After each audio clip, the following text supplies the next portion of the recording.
មុនកាលកូននៅតូចជាងគេមានបងមើលថែ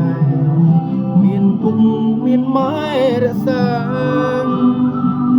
ចិញ្ចឹមថ្នាក់ថ្នមកូនធំព្រោះដោយសុខាទុំលងក្នុងបានយ៉ាងណាក៏ទ្រាំដើម្បីកូនស្ងួនតែដល់ពេលនេះ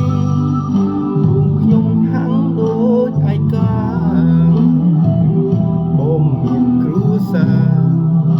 វាសនាបែងចែករៀងខ្លួនពុកម៉ែក៏ចាំ